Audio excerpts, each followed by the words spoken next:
let me also add one more thing to regarding the zero values, and then I guess Pina could say more about that on zero values. But our thinking as statisticians is that once we have zero values or very small values, we do not want to, first of all, we have the computational burden of having to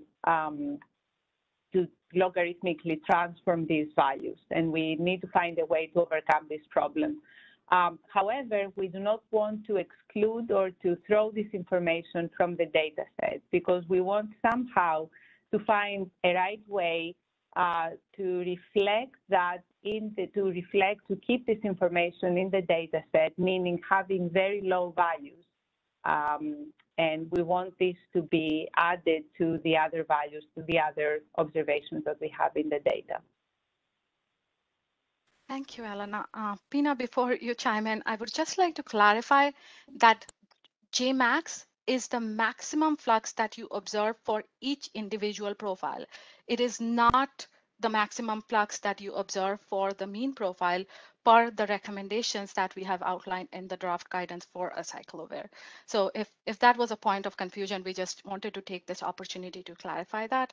And like Elena mentioned, what we heard from the panel, is the maximum, the cumulative amount, or AMT, is usually the maximum, the cumulative amount that accumulates in your receptor solution over time. You don't need to use a trapezoidal rule for under your flux curve to calculate that amount. Sam, were you going to say something? No, I was actually going to comment on the same point, because my sense was that you were asking Elena to comment on the Jmax of the individual flux profiles in from each diffusion cell, even though the Tmax may be different, but the calculation that we've been using is to take whatever that Jmax is and then put that into the computation. But I think you've covered that now. But while I'm speaking, I do think that the proposal that you put forward, Chuck, is very interesting, and is it okay, Priyanka, if we just explore that, kind of taking a step back, or would you rather just keep going forward? We can definitely come back to that, Sam, if that's okay. I think Pina was going to comment a little bit on the zero values and how we handle the zero values very good. if they were to happen. So, Pina? Sure. So the zero values, of course, are always problematic since we tend to exclude them when we log transform the data. I would say that I did a little bit of research on this topic, and it almost seemed intuitive to impute an LOQ, sorry, so the limit of quantitation, as a value that can be used. And the research showed that this actually biases and increases perhaps a type 1 error. So imputation of half of that LOQ showed results that are a little bit better. We just need to be careful when it comes to completely excluding them or imputing an LOQ value. That research did show that overall your alpha level may not have been protected. Of course, it depends on your sample size and it depends on the variability. Just generally, what I would caution is the imputation of, something that would seem to be natural and impute an LOQ. There's also using different methods of analyses, like a mixed model approach, where you're thinking that perhaps you're taking into account some of those missing data. Unfortunately, with the small sample sizes that we tend to have in these studies, thinking that using a proc mixed approach or a mixed model approach doesn't also lend very well to protecting the level of alpha. I appreciate that. I think there needs to be a little bit more work into how we can not discard zero values. And imputation right now of half of the LOQ seems to have been something that was the best in terms of, from a statistical perspective, respecting an alpha level. But I definitely think a little bit more research needs to be done in this area. Thank you so much, Pina. So I think to summarize the discussions, what we heard from the panel as it relates to imputation is there are different approaches that can be potentially utilized, and we are aware of it as a group, and we are exploring different approaches. Our current preliminary research suggests that half of LLOQ or something to that effect may work well. However, additional research in this area is very, very important. Um, with that, I'll come back to something that I think Pina referred to and maybe ties into question that or comment that Chuck had earlier. And it's related to, the data analysis aspects of unbalanced balanced data. Why do we need two separate methodologies? Why can we not use the ProcMix type methodologies for and one consistent statistical method for balanced and unbalanced data? So Chuck, if you would like to elaborate on that aspect of the question, and then maybe Elena can comment on it further.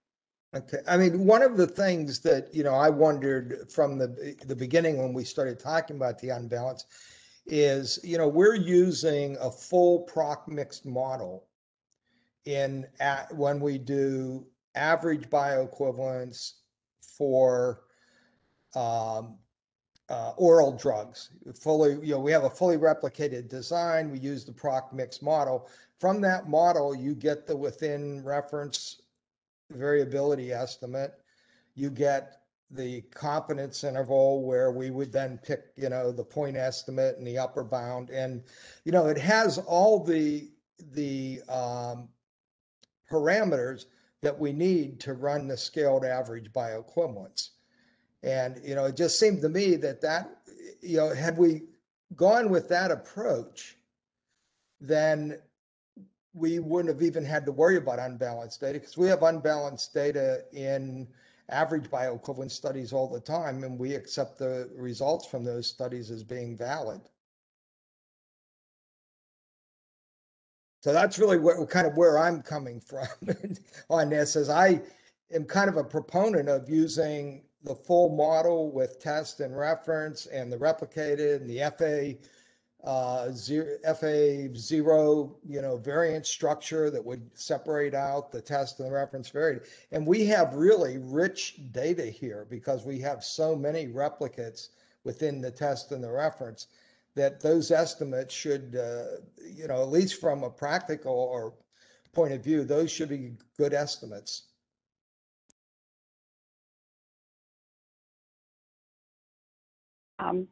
May I speak? Okay. So this is a good point, Chuck.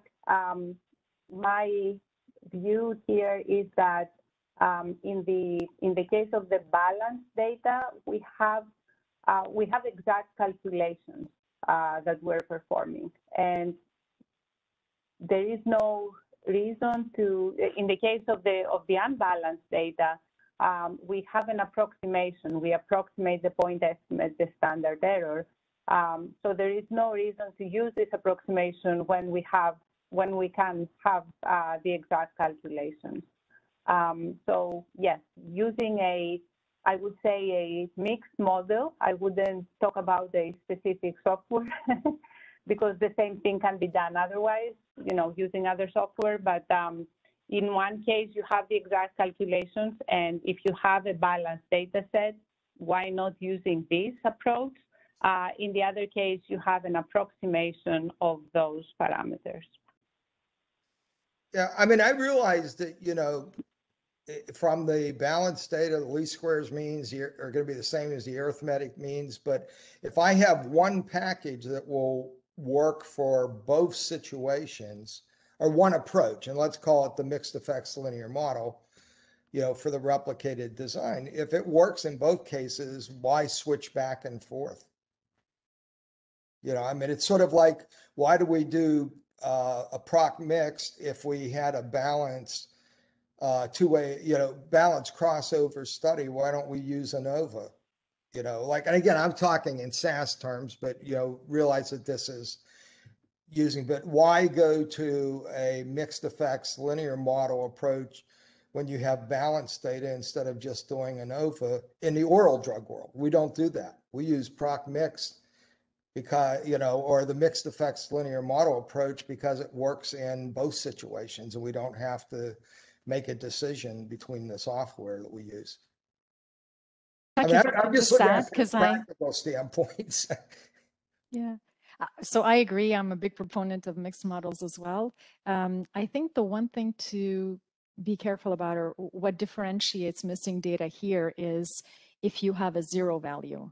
So the reason for your missing is not, it kind of ties in line with the FDA estimates concept, in my opinion.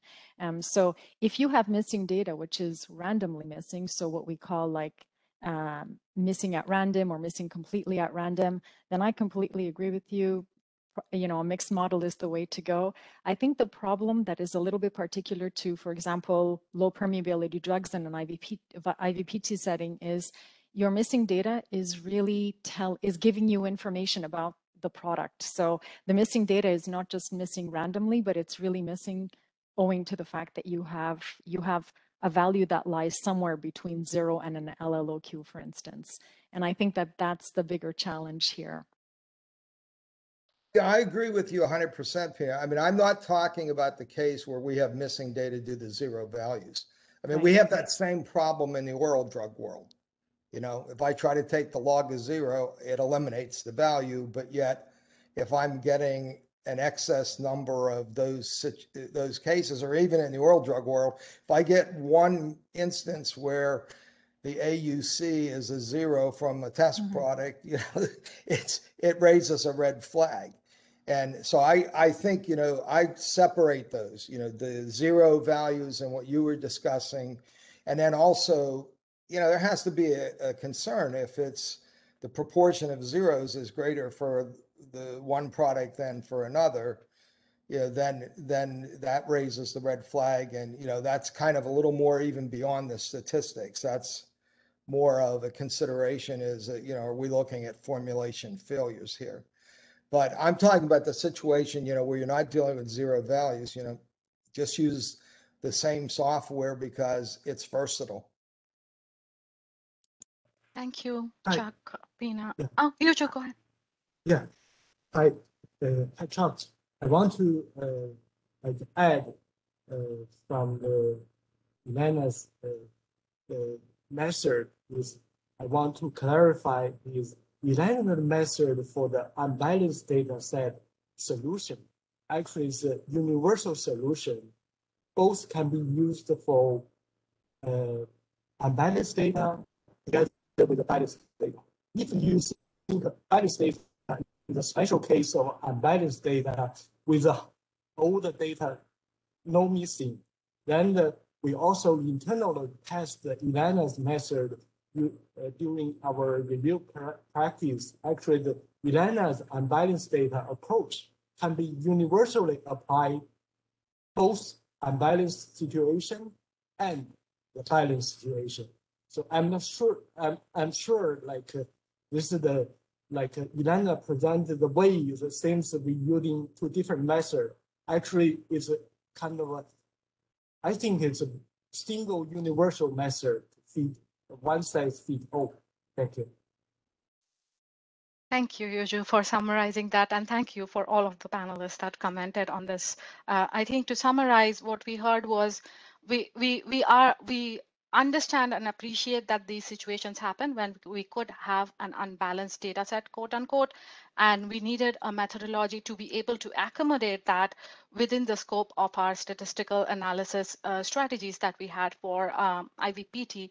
And Elena presented on one of the options today. We are, of course, still researching some options, and additional research would be necessary before one option gets prioritized over others. With that, I think we will move on to one of the key questions for today, which is, I'm going to call them aberrant data. We heard from both of our speakers that these data is often observed during an IVPT study. There could be different reasons why we observe this data. And I think Elena's presentation clearly demonstrated that FDA is aware that this happens during IVPT studies, and we are exploring options for potentially how to handle such data in the future. However, one of the key questions that we need to agree on as a panel or discuss as a panel is, how do we differentiate between what is a well-controlled study where we agree as a group that the study is well controlled, but something went wrong with a single cell, compared to when the study was not well controlled, and as a result, we have numerous profiles that appear to be aberrant or outliers, or however we want to refer to them. So I would like to invite the panel to comment on what would they consider a well-controlled study, specifically maybe focusing on one of the slides that Paul had, illustrating that 4 out of the 9 studies had outliers, for example. However, the number of outliers were in the range of 1, 2, or 3.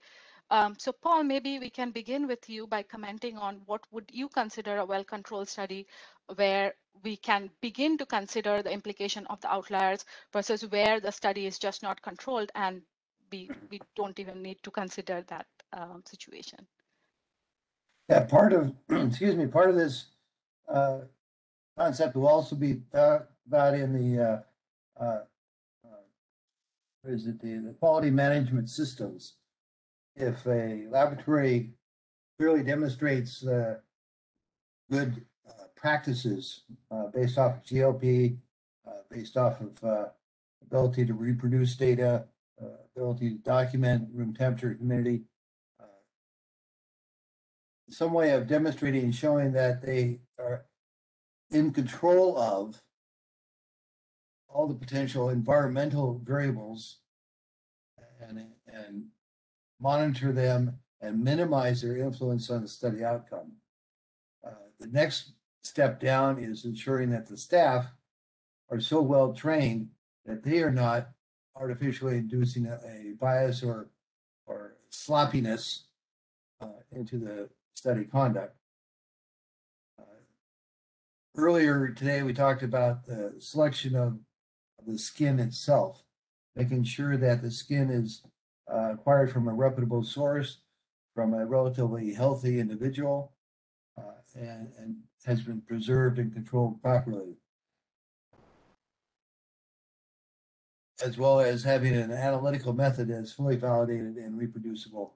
So all take the totality of all those items sets up a framework of what you would expect a high quality study to come from. Some of the evidence to the contrary would be having an unusual number of aberrant data points. So far, we were seeing about 1% per study, or just 1 or 2. But if a set of data has 10 or 12%, that might draw into question either the quality of the skin or the quality of the conduct.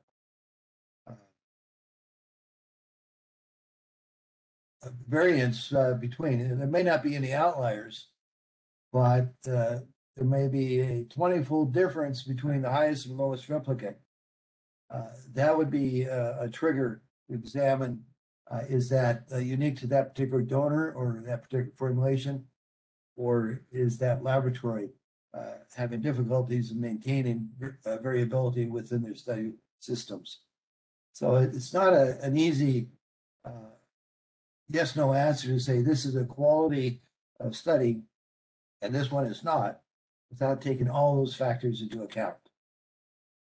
Thank you so much, Paul, for the considerations, for laying out the considerations that you take into account. Sam or Hiren, would you like to comment on how do we typically look at data maybe within a donor for the test and the reference to understand like if the study is well controlled or not?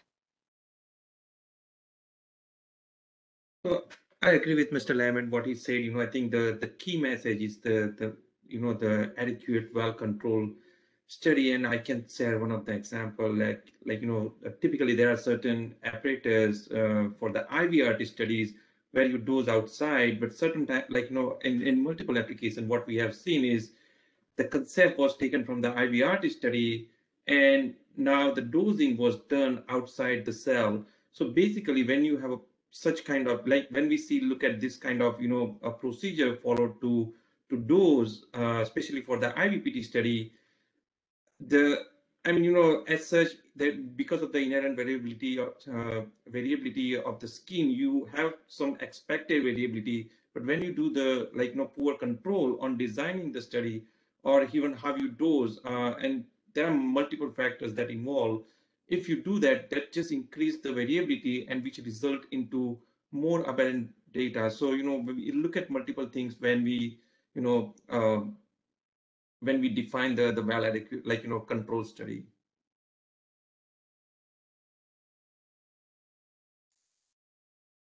Thank you, Hiran.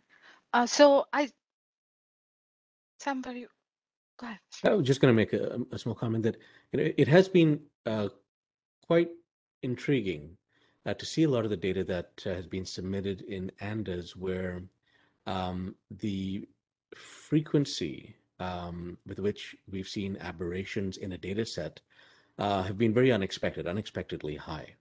And part of the what I think it has been connected with that is that many of the same applications, the way that the study is described, it's difficult to reconstruct the way, how the study was done. And those things that are described create some concerns about whether those fundamental principles of the IVPT method and study design were adequately preserved or may have been violated. And so, I wonder if part of what we're seeing here, and this is where it's so helpful to have a reference of, well, what is a reasonable number of outliers to see in a study? I think this can become a signal that if a study is experiencing what we now have a reference basis for, a disproportionate either amount of variability or number of outliers, either one, then that may be a signal that the methods are not adequately controlled. Thank you so much, Sam and Hiran, for providing your thoughts on what would be typically a well-controlled study. I just wanted to set the stage to say that anything that we discuss from this point forward about outliers is in relation to a study where we actually have confidence that the study was adequately controlled, and controls were in place to ensure that those controls were maintained throughout the duration of the study. So with that, we saw a lot of questions, of course, from Paul's presentation about the impact of outliers. And then we saw some analysis in Elena's presentation on the impact of those outliers on an assessment of PE. One of the key questions that I have for the panel or for Elena from that presentation is, you mentioned that if the point estimate is not affected by those outliers, then it generally seems that inclusion or exclusion of those outliers don't impact the assessment of PE. So we wanted to maybe discuss what would be some situations where you would envision that the point estimate would not be impacted, but you do have outliers in your overall data set. Can I chime in? Yeah, of course. Go ahead, please. So from experience, we have seen that the point estimate is more robust to the outliers, to including or excluding the outliers when they come in a balanced fashion from the test and the reference product, the outliers. When we see the outliers coming mainly from the test distribution, then it is easy to understand based on the mathematical calculations that the effect of that will be to inflate the value of the GMR, the point estimate, the geometric mean ratio, whereas when they are coming mainly from the reference distribution, the point estimate, the value of the point estimate will be decreased.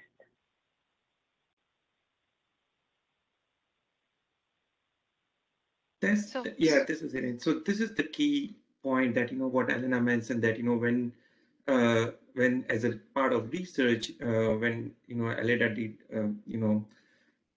it's a simulation, there is no impact on the pointer estimate when the outlier is from the balanced data. But if, like, when we look at the IND submission, those are very random. Sometimes you see 4 outlier for the reference product compared to 8 in a test product.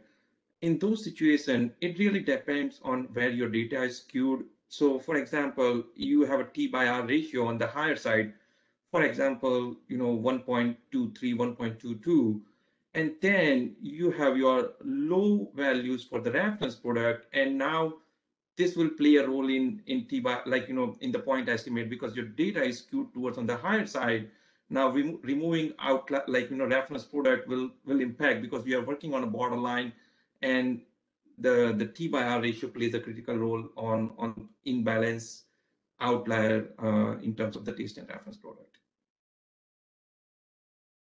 Thank you, Hiren and Elena. I think what we heard from the panel was, yes, in an ideal world, when the point estimate is not impacted at all, then perhaps inclusion or exclusion of the outliers would not impact an assessment of BE. However, in the real world, there is a situation where the point estimate could be impacted. And in those situations, we really need to look at the data very, very carefully to understand what that potential impact of that outlier is on the assessment of BE. A second aspect to that question maybe, and we discussed number of outliers a little in the previous question, but we wanted to ask the statisticians in the group what their experience has been based on the number of outliers, because some of the analysis that we saw with the Din and Dixon test or the Grubbs test, in most situations, we actually typically only consider one sample can be an outlier out of, say, 6 replicates. And we typically never consider an outlier donor. But a question for the panel is, have they observed an impact of the number of outliers in the data set on this assessment of BE? But Chuck, Pina, Elena, Stella? We've seen definitely an impact, and we see a lot of data because we do the data analysis at my company. And we're fortunate to see that's the same product done by different laboratories and, pursued by different companies. And, I have to admit that, to us, it is, we're seeing the data, so we don't know what's behind. Is that, has QMS been applied, as Paul was saying? But, so that some of what is acceptable or not acceptable, or at least raises a red flag in our mind, has to do with what we're seeing across different studies for the same product. Because I don't know if there's a new product that comes, could that in itself be highly variable? But if we see instances where there's a large number of what appears to be aberrant values, and particularly when those values are extremely aberrant, that you look at it and no reasonable person would say that that's something I should expect, then we have concerns. And of course, that ultimately leads to high within donor variability. And, we just, when we say we advise our clients that this could be a problem on submission, but, we do see that. And we see a wide range, though, on the CV %, but it's still a very small sample. If I see 3 studies for the same drug and one looks exceptionally good, that could be from a study standpoint, that could be the outlier. Elena, Stella, Pina? I think Pina, maybe you were saying something. Go ahead. Sure, I cannot just perhaps, I think, again, the challenge with IVPT is that our sample sizes are very small. So from a statistical perspective, most of us would think that 3 standard deviations from a mean would mean that you have some kind of outlying data. normally that percentage is a very, very small percentage. So even if you look at 1 out of 6 replicates, that is actually a very large percentage. So, I think my message would be, from a statistical perspective, we would probably be very hard pressed to be able to justify removal of outliers, strictly statistically speaking. I think that with IVPT data, it needs to be a little bit more based on, as Chuck was saying, is this a value that really makes sense? And I think that, again, if you try to use statistical methodology to justify that, you probably would be hard pressed to try to find something that is robust. Thank you, Pina. Stella, I would like. Oh, Sorry.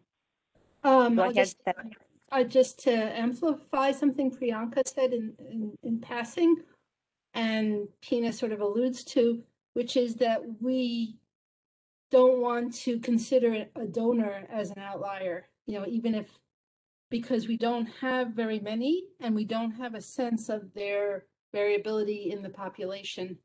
And so there's not really a statistical test that we could think of, I don't think, of how to decide this is an unusual donor, because we just don't know, we don't have enough information. But go ahead, Elena.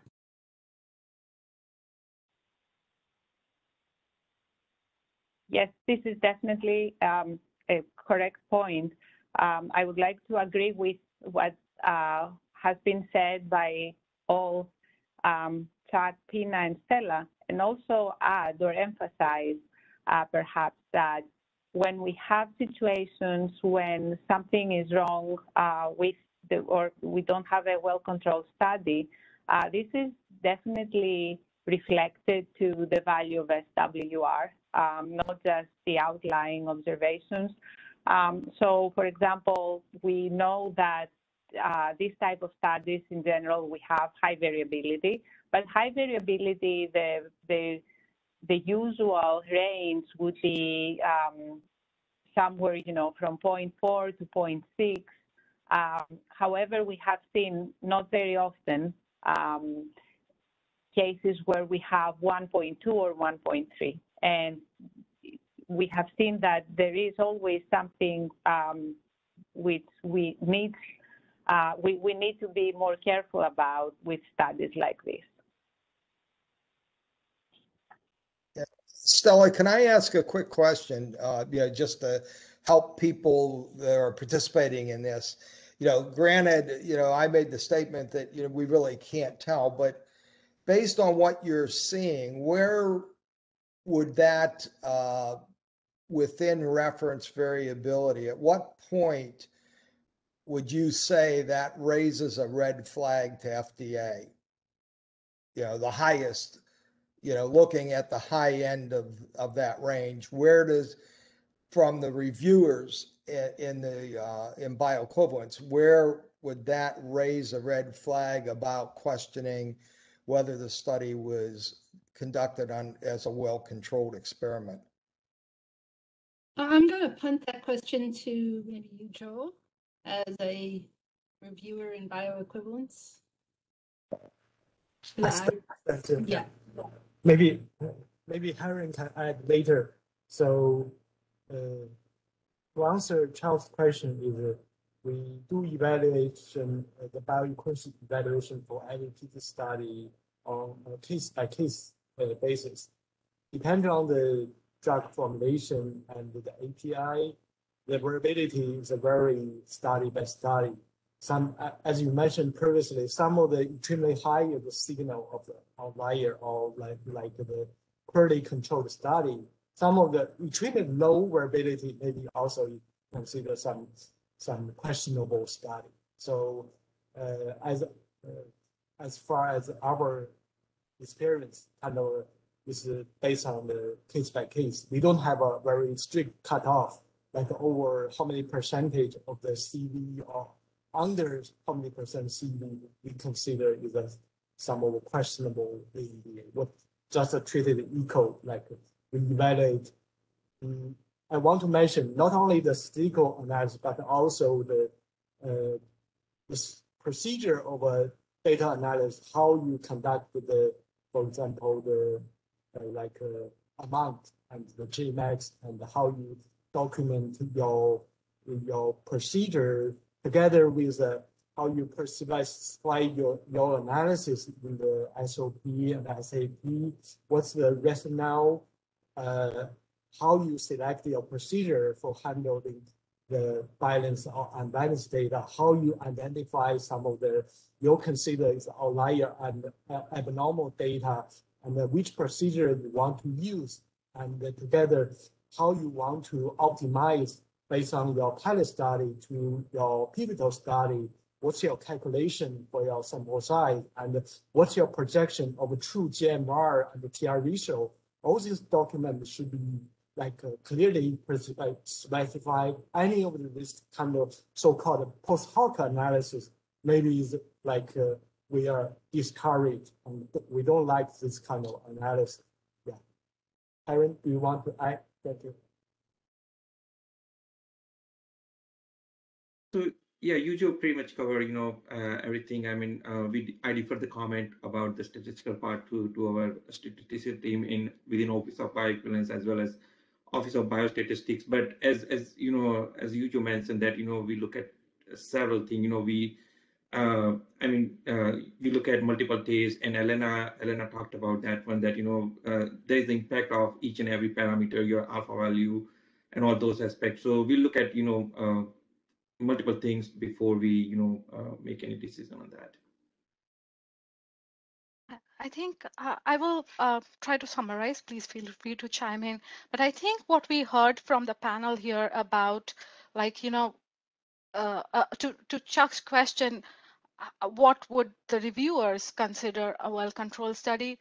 I think the main aspect of these outlier analysis for us is one, as outlined in previous presentations by Paul, as of right now, we encourage you to document any exclusion of data, or that is we want you to document clearly anything that happened during the study that may explain why you are observing aberrant data. So this is very, very critical. And it is also, we also encourage you to document how you plan on handling that aberrant data in your documentation for maybe the statistical analysis plan well before you conduct the study.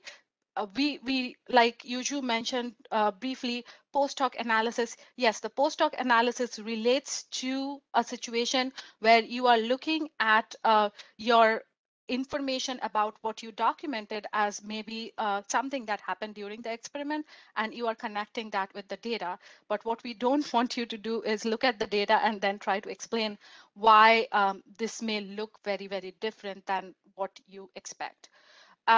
And some of the comments that we have heard about what could be quote unquote red flags maybe for reviewers is, of course, when we see data where the methodologies were explained. For example, if we see data where, like Hiren's example, where the dose was applied outside the diffusion cell setup, it raises questions for us. Then how was barrier integrity assessed for that skin section to begin with? And how do we know that was a well-controlled study? And then coming back on at the other end to variability in the data, when we see that there is 3% variability maybe across donors. And I'm not saying this actually happens, but if this were to happen, very, very low variability, it also raises the question for us that we know that human skin donors inherently have variability. If I apply a product on my skin compared to somebody else's, there will be variability in that data. So how are we getting data that is so very tight? So in both of those situations, these are extremities, and we do have those do raise red flags. One last thing that I would like to consider, invite the panel to comment on, and this is something Paul highlighted in his presentation, is typically when we observed higher permeation compared to, say, for example, the other 5 replicates for a given product in a given donor, that we can maybe something happened to the skin during dose application. But how do we handle low outliers? What could be possible reasons for the low outliers? And are we taking those into consideration during our data analysis? So maybe beginning with Sam, if we can comment on. And so, for me, when I see aberrations, I don't immediately assume that it's bad information. I begin by thinking, well, okay, let's assume that this is a well-controlled study. This is real. Something was different about that skin section. Now, one of the things that I think about is the fact that we put our bodies through a lot through the course of our lives. Just walking around in the daytime, you might bang into things, you might injure the skin. The skin responds, but in that healing process, things happen a little bit differently in little microenvironments of the skin. We've also studied the skin using a variety of different pretty advanced imaging approaches, and we know that there are sort of microenvironments within the skin that may be explaining these variations and aberrations in the data that happen because as you now start to parcel up the skin into these individual replicates, the barrier may be intact, but the function of that barrier to the permeation of a particular compound, because of the way that the skin, biochemistry or the healing or the structure in that region formed itself or reformed itself throughout life, it may behave in a slightly different way. I think when it comes to the original data sets that we took a lot of look at before we developed the initial recommendations, we had certain situations where these existed, these kind of aberrations in the data existed, and we ultimately decided that whether you include them or not, that it did not impact the assessment, what we felt was the accurate assessment of whether something was bioequivalent or not. And as we come away from this session, that's what I'm still taking away from this, that overall the statistical analysis is robust if those aberrant data are left in, and that it does not necessarily lead us to an incorrect conclusion, especially based upon a context where IVPT is used for bioequivalence, which is in the context where these formulations, these products are designed and have a lot of evidence to suggest that they should be exceptionally well matched, and so that you shouldn't have an unbalanced distribution of outliers in one group versus another.